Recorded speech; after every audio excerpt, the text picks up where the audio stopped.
Hello, everyone. Hopefully, you can hear me, and I hope that you can see me very well. For those of you that don't know me, my name is Tradena. I am a registered dietitian nutritionist and a developmental psychologist. And today I'm coming on here to answer some of the questions that some group members so kindly submitted. So let me just see if I can pull them up. I won't waste any more time. I had some technical difficulties getting on this live. All right. So today we're going to cover some questions about picky eating, protein requirements for women over 40, supplements, and half marathon fueling post-RNY bariatric surgery. Okay, so this one is for Miss Carla Jane. So I know that you have a texture issue, and I hear that a lot in my practice. And technically, if I really think about it, I probably have some texture issues too. Like I don't really like the texture of warm baked goods. I don't know why. I like baked goods to be cold or room temperature. I don't like warm stuff. Anyway, so I know that you said that your texture aversion is to vegetables, right? And so what I recommend is considering changing the texture of the vegetables yourself. Like you can roast them if it's mushiness, excuse me, that's an issue. You can roast them to dry them out a little bit and make them more firm. If you want them to be softer, you can boil it, um, cook it in some moisture, put gravies or sauces on it. You can even blend things and sneak vegetables into food items. Now, let me talk to you about sneaking vegetables into things. I had I used to work with some parents with picky eating children just for a little while, but one of the top things that I always recommended that they do is that they hide vegetables, fruits and vegetables and things if their children don't like to eat them. And so there's like a couple of cookbooks out there on that.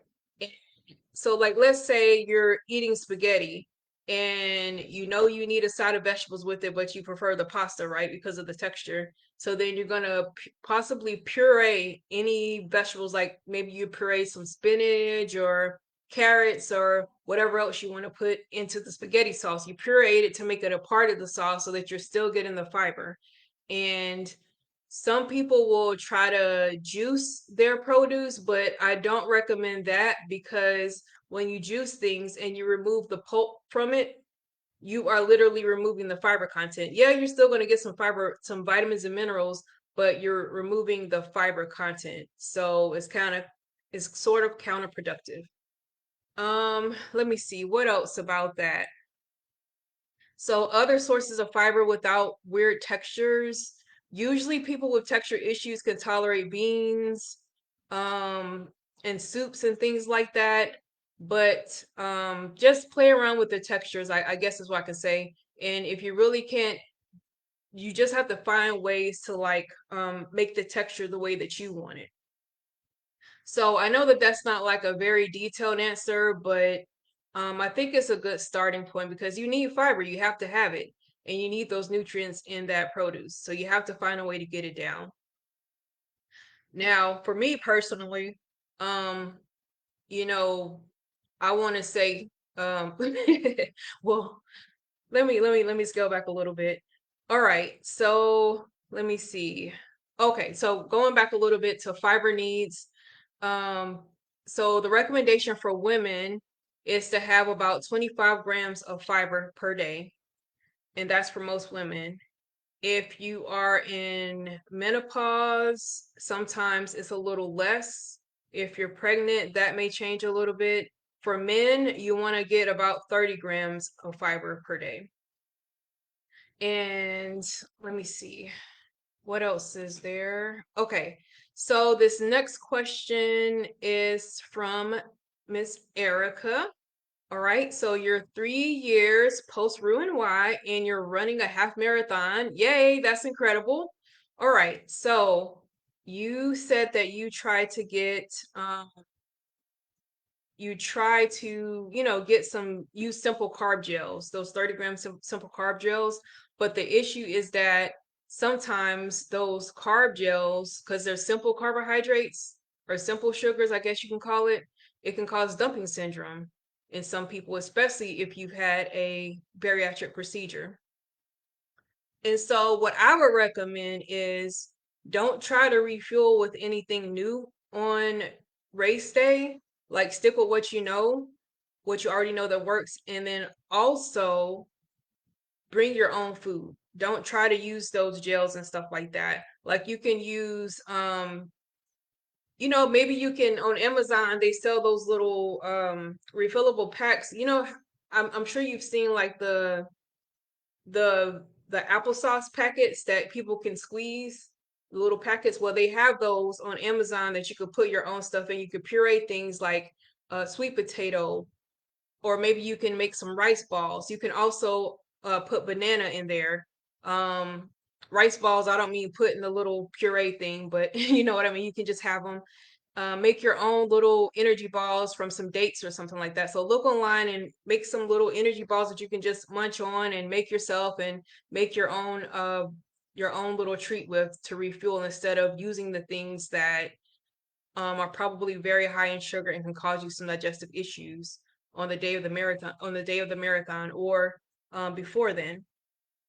And you also want to make sure that you try to have enough electrolytes. Make sure you get a good amount of sodium, potassium, and magnesium pre-race and during the race.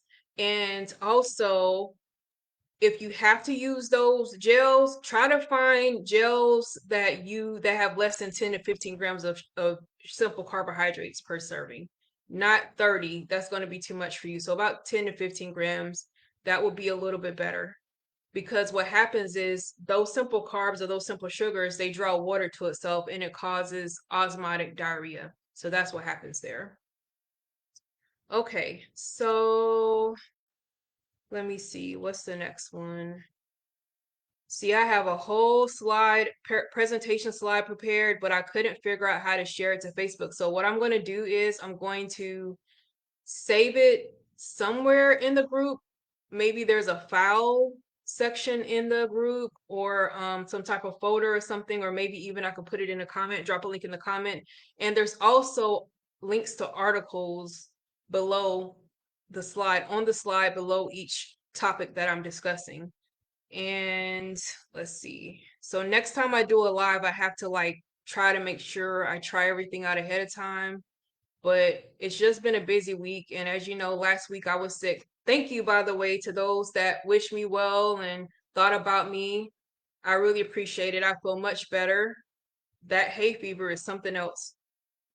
Okay, so let me go to, all right, protein needs for women over 40. So the bare minimum recommended daily allowance for women over 40, and actually any woman in general, is 0.8 grams per kilogram. So that means, let's say, I'm going to use me as an example, okay? So actually, where's my calculator? So I'm 5'2". Dina is vertically challenged. I'm 5'2". And when I calculate my caloric recommendations, it's between 12 and 1500 calories. If I'm trying to lose, I will go to the 1200 calorie. If I'm trying to maintain, then I will do 1500 calories. Now, why can't I? Okay, so I'm 5'2". And let's say my ideal body weight is technically like 110, but I'm going to use 120 because 110 is way too small for me. 2.2. So you'll take your body weight, or your ideal body weight if you're trying to lose weight, divide it by 2.2, and that would give you your weight in kilograms, like your ideal body weight or your current weight in kilograms. And so that puts me at 54.5 kilograms. So I'm going to take that and multiply that by 0.8. That's 43.6. That's really low, right? So so that's like the bare minimum that I would need to survive. Very bare minimum. It's not optimal. optimally, you're looking at 1.2 to 1.6 grams per kilogram. So if I take that same 54.5, let me just see, 54.5 kilograms of ideal body weight for myself and multiply it by 1.2, I am going to get 64.4. So just 65. To me, that's still low. And so if I want to optimize it even more, I do 54.5 times 1.6. So that's going to put me at 87 grams. But honestly, I always aim for 100 so that if I get between 80 and 90, I'm good to go. But I aim for 100, but sometimes I don't quite get there. But that's okay because I'm a smaller stature person. So that's how you do that. Sometimes online, I hear people on social media saying that, oh, you need as much protein as your weight in pounds. Wrong. You're going to kill your kidneys. I have people coming to me all the time trying to get in 200 grams of protein and they think they're failing at life because they can't get 200 grams of protein. And I have to relieve them and tell them it's okay. Thank God you don't get 200 grams of protein because you're going to kill your kidneys. The thing is that protein molecules can be very hard on our kidneys, and especially animal-based proteins. Plant-based proteins are easier on the kidneys. Those molecules are a little smaller, easier to break down. So anyway, the protein thing is another conversation for another day. So long story short, minimum 0.8 grams per kilogram. You'd probably be better off using current body weight. I don't really recommend, especially women over 40, I don't recommend anyone use 0.8. So I would say at the minimum, maybe start at 1 and then work your way up to like 1.4 or 1.6 if you can. But when in doubt, aiming for 100 grams, you can't lose unless you have some type of issue, some type of medical condition. Uh-oh, I lost my questions. There we go. And another thing that you can do, I'm sorry, I keep itching my nose. My nose itches for some reason. It's probably my allergies. But anyway, you want to try to get 30 grams of protein every time you eat, even with the snack. So that means, especially if you're on these weight loss medications or you've had weight loss surgery and you can't get enough protein in or food in as it is, everything counts. Every meal, everything you put into your mouth or your body counts.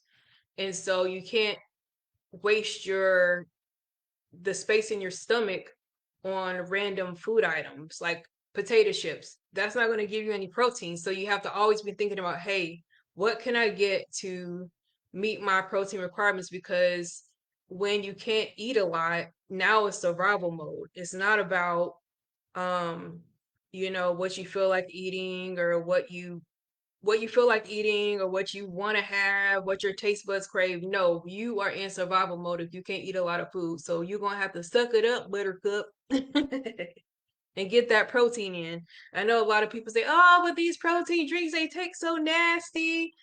Yeah, they are going to taste nasty. I'm sorry, but if that's what it takes for you to get the protein down, plug your nose up and get it down. Eat the protein bar or whatever. Make your own protein snacks. There's plenty of recipes online. You have to get it in, folks, or else you're going to end up losing muscle mass and your body isn't going to be able to recover well if it's injured. And especially if you're like post surgery, you want to be able to recover well. And so you have to have enough protein to do that. Our body is full of different types of proteins. Okay, so let me get off of the protein thing now. So the next thing that I want to talk about, I don't remember who asked me about probiotics and other supplements. I think one of them was one person was Jasmine. I don't remember the other person, but that's okay. No problem. I'm going to answer your question nonetheless. So, okay. So prebiotics, they feed the probiotics. They're the food for the probiotic because the probiotics, they have to proliferate in the body. And probiotics, so those are the things that will there's different strains of probiotics. I'll just say that. So you can have lactobacillus acidophilus, but then there's going to be different strains of that. You can have Lactobacillus rhamnosus, but there's different strains of that. Some are good for gut health, some are good for vaginal health, and then there's other things. You have to know, you have to do the research and know what you're aiming for. What is it that you're trying to work on with your health? Those things matter. So you have to really do your research. You can't just do take random probiotic. Oh, it's going to magically work for everything. It doesn't work that way. And that's why a lot of people take probiotics and they say, oh, they don't work or they don't seem to do anything. It's just a waste of money. It's because you probably have the wrong strain for whatever it is that you're trying to solve. And then also, you should do some testing. Like there's such a thing as GI mapping and some other tests that you can do that will let you know if you are deficient in any of the good bacteria, if you have any overgrowth of the bad bacteria. Like, for example, a lot of people with digestive issues, when they do GI mapping, now GI mapping, you can either do a breath test or a stool test. Of course, the stool test most likely gives you more accurate information. But I mean, it can be kind of gross, but sometimes you got to do what you got to do, especially if you're having a lot of digestive issues or other things going on. And so, anyway, acromentia is missing in a lot of people that have digestive issues. So, just something to think about and look into. All right. So the prebiotics. So how can you feed the probiotics, right? So some of the prebiotics are some of the foods that you already have. Onions, garlic, leeks, asparagus, even bananas and oats, Jerusalem artichokes, barley, inulin, which is a type of fiber, I believe. And let me see, what else is there? Looking at my list over here. Those are some of the main ones. There's more, but those are some of the main ones. And so what that will do is the prebiotics, they feed the probiotics, the supplement form as well. But the prebiotics are really for the bacteria that already exist in your GI tract. And it's going to help those good bacteria proliferate and hopefully balance your GI tract out a little more. Hopefully that was clear. All right, so the next thing I want to talk about is collagen and creatine. So I know that that is also another prevalent product on the market right now, a hot topic, right? Collagen and creatine. Oh, everyone in menopause, you need collagen and creatine. Yes and no. It depends on what you're going for. So, if you're going to do collagen, I always recommend a type of collagen that has all five types, not just like one and three. Collagen types one and three are in most of the supplements automatically, and collagen type one is the most abundant type of collagen in the body. But I recommend all five types of collagen because each of them targets different things in the body. So I recommend all five because you just want to cover all your bases. That's just me. If I'm gonna spend my money on something, I want to cover all my bases. And so, one thing that I should point out though, you should not use collagen as like a supplement, like a protein or a meal replacement on its own, because collagen is not a complete protein, meaning that it is missing one of the 9 essential amino acids, mainly tryptophan. Tryptophan is one of the 9 essential amino acids. If you want to know what they are, just type that in a quick Google search, the 9 essential amino acids, it'll come right up. And a lot of protein products and collagen products, they have the amino acid profile. You may have seen it before on some of your protein products. And that amino acid profile will tell you if all 9 essential amino acids are in there. And what that means is if a protein containing product is missing even one of the 9 essential amino acids, it's an incomplete protein. And our body, so the thing is we can't make those essential amino acids, so we have to eat them in our food.